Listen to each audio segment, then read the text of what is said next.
hate to tell you, Puerto Rico, but you've thrown our budget a little out of whack because we've spent a lot of money on Puerto Rico, and that's fine. We've saved a lot of lives. The president didn't have a script written for him in Puerto Rico yesterday, so he ended up insulting and demeaning the people of Puerto Rico, according to many observers.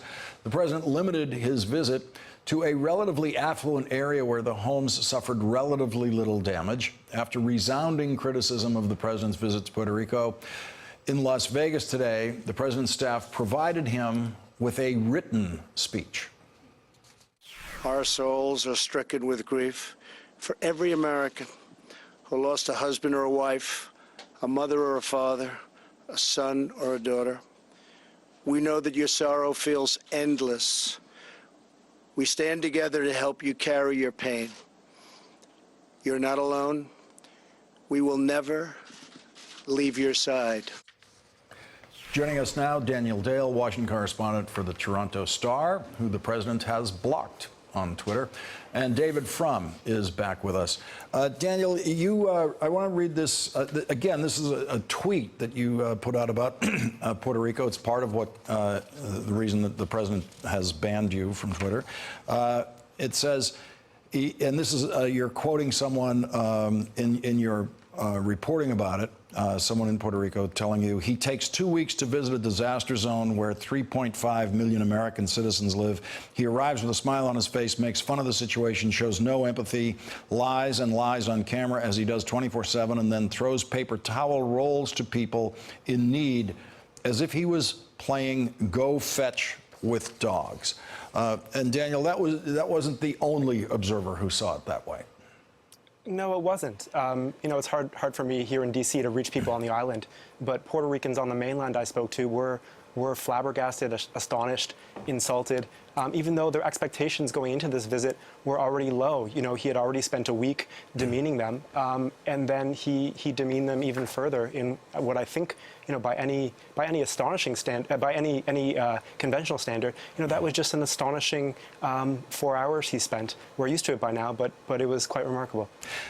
David Frum, there's a line in the Washington Post report tonight about the Tillerson matter, which is relevant to this. It says, and as Tillerson has traveled the globe, Trump believes his top diplomat often seems more concerned with what the world thinks of the United States than with tending to the president's personal image. And so the president apparently believes the Secretary of State's job is to enhance the president's personal image.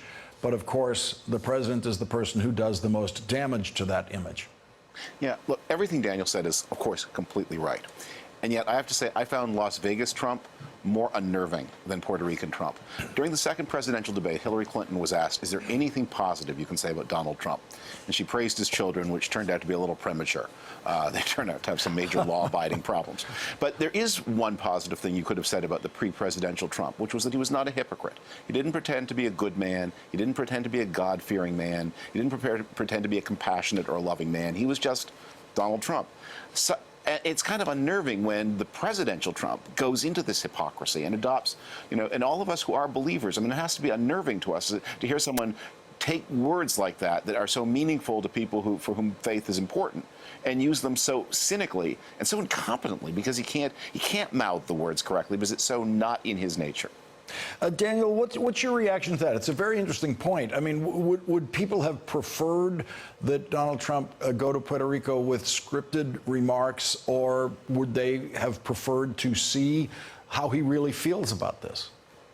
You know, I think they would have preferred scripted remarks. I completely agree with David that I think there's an over tendency to fawn over the scripted, somber Trump, even when he's mouthing platitudes that are so obviously insincere.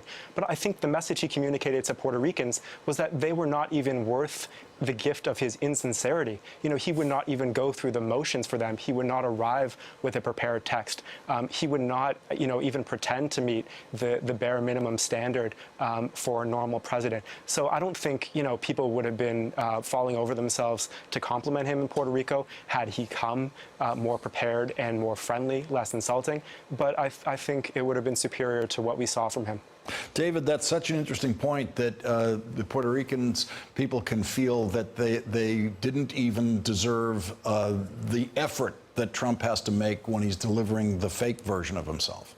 No, that as I said, is of course right. It's of course right. This is an idiosyncratic reaction. But from his first remarks at the White House after the Las Vegas shooting, that also is very false. And maybe the thing we're saying, look, if you're going to be insincere, then at least can you work a little harder at it? Can you fake sincerity a little more? David Frum and Daniel Dale, thank you both for joining us tonight. Really appreciate it. Hey there, I'm Chris Hayes from MSNBC. Thanks for watching MSNBC on YouTube. If you want to keep up to date with the videos we're putting out, you can click subscribe just below me or click over on this list to see lots of other great videos.